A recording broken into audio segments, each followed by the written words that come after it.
जब तक 140 करोड़ भारतवासी देशभक्ति और राष्ट्रवाद को अपना परम धर्म मानते नहीं है, तब तक इस प्रकार की घटनाएं देश को परेशान करते रहेंगे। बेशर्मी की भी हद होती है। नरेंद्र मोदी के मंत्री का कहना है कि पहलगाम आतंकी घटना के लिए भारत के लोग दोषी हैं। जी हां, पीयूष गोयल की बात सुनिए। 140 करोड़ भारतवासी देशभक्ति और राष्ट्रवाद को अपना परम धर्म मानते नहीं है, तब तक इस प्रकार की घटनाएं देश को परेशान करते रहेंगे। सुना आपने कैसे बेशर्मी के साथ आपको ही आतंकी हमले के लिए दोषी ठहराया जा रहा है। आपकी देशभक्ति पर सवाल उठाया जा रहा है। नरेंद्र मोदी और इनके मंत्री आतंकी हमले की जिम्मेदारी लेने की जगह इससे भागते नजर आ रहे हैं। इन्हें जनता माफ नहीं करेगी। साथियों, 4 दिन पहले पहलगाम में जो आतंकी घटना घटी, इसमें 26 के लगभग निर्दोष नागरिक मारे गए। पिछले 4 दिन का हमें विश्लेषण करना बहुत जरूरी हो गया। प्रधानमंत्री सऊदी अरेबिया में थे, राहुल जी यूएस की यात्रा पर थे। दोनों ने अपनी अपनी यात्राएं वहीं खत्म करके वापस लौटना उचित समझा, बिल्कुल ठीक किया। आने के बाद प्रधानमंत्री बिहार के दौरे पे चले गए, चुनावी दौरा, लगभग चुनावी दौरा। राहुल जी सर्वदलीय बैठक को अटेंड करने के दूसरे दिन पहलगाम गए, कश्मीर गए। वहां उन्होंने घायलों से पूछताछ की, उनकी स्वास्थ्य की जानकारी ली। प्रधानमंत्री कहा, मैं नहीं मालूम उन्होंने कल क्या किया। सर्वदलीय बैठक की मांग जिस दिन यह घटना घटी, 22 तारीख, उसी रात को कांग्रेस पार्टी ने की थी। बैठक हुई, प्रधानमंत्री उस बैठक में नदारद थे क्योंकि वो बिहार थे, चुनाव प्रचार कर रहे थे। कांग्रेस क्या कर रही थी? कांग्रेस ने जिस दिन यह घटना घटी से लेकर अब तक लगातार हर प्लेटफॉर्म पे, हर बैठक में कहा कि हम सरकार के साथ कंधे से कंधा मिलाकर खड़े होंगे, जो कार्रवाई सरकार उचित समझे करे। यह वक्त राजनीति का नहीं है, यह वक्त पूरे देश को एकजुट होने का है। भारतीय जनता पार्टी क्या कर रही थी? भारतीय जनता पार्टी के सांसद के Twitter handles, Bharatiya Janata party के छत्तीसगढ़ के, कर्नाटक के, छत्तीसगढ़ के Bharatiya Janata party Twitter handle ने कार्टून बनाया। किसका कार्टून? लाश का और उसके साथ बैठी उनकी विधवा का। लाश और विधवा, पहलगाम की में एक हिंदू की लाश और उसके बगल में बैठी उसकी विधवा, उसके कार्टून बनाकर छोटी मोटी राजनीति अपनी हल्की, जो उनकी वाहियात राजनीति होती वो। कर्नाटका की बीजेपी ट्विटर हैंडल ने सीधा सीधा राहुल जी को जिम्मेदार है। खैर, उसके खिलाफ तो एफआईआर की है हमने, लेकिन आप तुलना कीजिए दोनों की। किरण रिजिजू ने कहा कि हां, चूक हुई। सब कुछ अच्छा चलते हुए भी ये घटना एक चूक हुई है और इससे सब दुखी है और ऐसा घटना आगे नहीं होना चाहिए। इसके लिए क्या क्या प्रबंधन किया गया है, इसके बारे में ऑफिशियल्स अपने ब्रीफिंग में एक्सप्लेन। पीयूष गोयल कहते हैं कि नहीं, चूक वो कुछ नहीं हुई।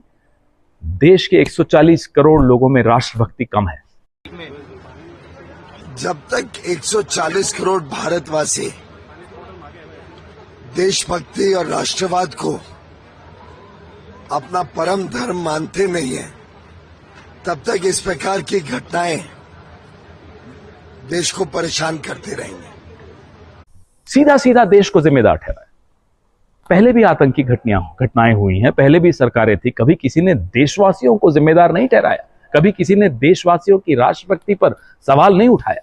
लेकिन पीयूष गोयल, बड़े मंत्री, सोचिए आप ये लोग क्या कर रहे हैं। पुलवामा हुआ तो प्रधानमंत्री व्यस्त थे, शूटिंग करा रहे थे कॉर्बेट नेशनल पार्क में, कई घंटों तक गायब थे। पहलगाम हुआ तो प्रधानमंत्री पहलगाम नहीं गए, बिहार गए। और बिहार में भी नीतीश कुमार और प्रधानमंत्री हंसी ठिठोली कर रहे हैं, गप लगा रहे हैं, कोई चेहरे पर मलाल नहीं। अरे साहब, अपने देश के नागरिक मारे गए हैं, कम से कम चेहरे का तो एक्सप्रेशन ठीक कीजिए। मन में आपके क्या है हम नहीं जानते। पाकिस्तान क्या चाहता था, ये क्या हासिल करना चाहता था इस हमले से? पाकिस्तान चाहता था कि कश्मीरियों की रोजी रोटी पर हमला हो। पाकिस्तान चाहता था कि देश में, भारत में हिंदू मुस्लिम के भाईचारे पर हमला हो। और संघ समर्थित लोगों ने क्या किया इस हमले के बाद? संघ समर्थित संगठनों ने जाकर उत्तराखंड में, हिमाचल में, चंडीगढ़ में, देश के अनेक कोनों में कश्मीरी छात्रों को धमकियां दी। देश में ट्विटर पे, सोशल मीडिया पर, सड़कों पर माहौल बना रहे हैं मुसलमानों के खिलाफ, इस देश के मुसलमानों के खिलाफ। जो पाकिस्तान चाहता है वही संघ करता है। ऐसा क्यों? क्या ये जुगलबंदी किसी से छिपी हुई है? देश सब कुछ देख रहा है। पाकिस्तान को सबक सिखाना हो तो नीरज चोपड़ा सिखाएगा, और जय शाह और अनुराग ठाकुर पाकिस्तान क्रिकेट टीम के साथ दुबई में गलबैयां करेंगे। भारत में मुंबई की फिल्म इंडस्ट्री पाकिस्तान को सबक सिखाएगी, और प्रधानमंत्री बिहार में जाकर चुनाव प्रचार करेंगे। क्या ऐसे देश चलता है? क्या ऐसे देश में शांति और देश में सुरक्षा की भावना लोगों के मन में आएगी? बलि का बकरा बनाना बंद कीजिए। पुलवामा के जवाब नहीं आए, पहलगाम के जवाब नहीं आए, उरी के जवाब नहीं आए, पठानकोट के जवाब नहीं आए, अमरनाथ यात्रा पे जो हमला हुआ उसके जवाब नहीं आए। क्या आपसे सवाल पूछना पाप है, अपराध है? सवालों के जवाब न देना अपराध है, और इसका अपराध, इसके अपराधी आप आज से नहीं, पिछले 10-11 साल से आप इसके अपराधी। कम से कम अब जवाब दीजिए। बलि का बकरा किसी को मत बनाइए, न नीरज चोपड़ा को, न फिल्म इंडस्ट्री को, न विपक्ष को, न मीडिया को, न सोशल मीडिया को, न सिविल सोसाइटी को। अब देश आपसे सवाल पूछता है, और झूठ बोला गया, इस झूठ का भी जवाब दीजिए। सर्वदलीय बैठक में सरेआम झूठ बोला गया कि बैसारन, जहां ये घटना घटी, पर्यटक स्थल, ये अचानक आनन फानन में बिना किसी को सूचित किए खोल दिया गया। सरेआम झूठ। और ये झूठ सर्वदलीय बैठक से नहीं बोला गया, ये देश से बोला गया, क्योंकि तमाम दल जो वहां बैठे थे इस देश का प्रतिनिधित्व करते हैं। कोई संसद में झूठ बोले, कोई सर्वदलीय बैठक में झूठ बोले, कभी हुआ नहीं है ऐसा। ये पहली बार हो रहा है। बैसारन में अक्सर जनवरी, फरवरी, मार्च, अप्रैल लोग रील्स डालते हैं, पर्यटक वहां जाते हैं। कोई ऐसा नहीं कि 3 दिन पहले खुला, ये सरेआम झूठ बोला गया। ऐसा कभी हो सकता है कि 3 दिन पहले पता नहीं किसने निर्णय ले लिया कि पर्यटन स्थल खोल दिया जाएगा? भेलपुरी वालों को मालूम है, पानीपुरी वालों को मालूम है, खच्चर वालों को मालूम है, भारत की इंटेलिजेंस एजेंसीज को नहीं मालूम पड़ेगा? क्या यह संभव है? कहां गई यूनिफाइड कमांड? क्यों नहीं वहां एक भी सुरक्षा दल का व्यक्ति मौजूद था? क्यों नहीं हमारे पर्यटकों को आपने सुरक्षित रखा? क्यों आप दोयम दर्जे के ट्रोल की तरह पेश आए? हमले के बाद आपकी पार्टी, आप सत्तारूढ़ दल हैं। इन सब सवालों का जवाब आप देंगे, नीरज चोपड़ा नहीं देगा, मुंबई की फिल्म इंडस्ट्री नहीं देगा, विपक्ष नहीं देगा। विपक्ष तो आपके साथ खड़े होने को तैयार है। पिछले 4 दिन से हम बार बार दोहरा रहे हैं, हम आपके साथ खड़े हैं, लेकिन आप भी तो कुछ करिए। ये ट्रोल बनकर अपने ही देश के मुसलमानों के पीछे पड़ जाने से कुछ नहीं होने वाला, और वो हम करने भी नहीं देंगे। आप मोदी ने और उनकी हुकूमत ने ऐलान किया कि अब वो ये मुआहिदा नहीं मानते, और मैं सखर में इसी सिंधु दरिया के साथ खड़े होके भारत को कहना चाहूंगा कि सिंधु हमारा है और सिंधु हमारा रहेगा। या इस दरिया से हमारा पानी बहेगा या उनका खून बहेगा। ऐसे नहीं हो सकता, ऐसे नहीं हो सकता कि एक दिन तू उठ जाए और ये फैसला करे कि आप इंडस वाटर ट्रीटी को नहीं मानते हैं।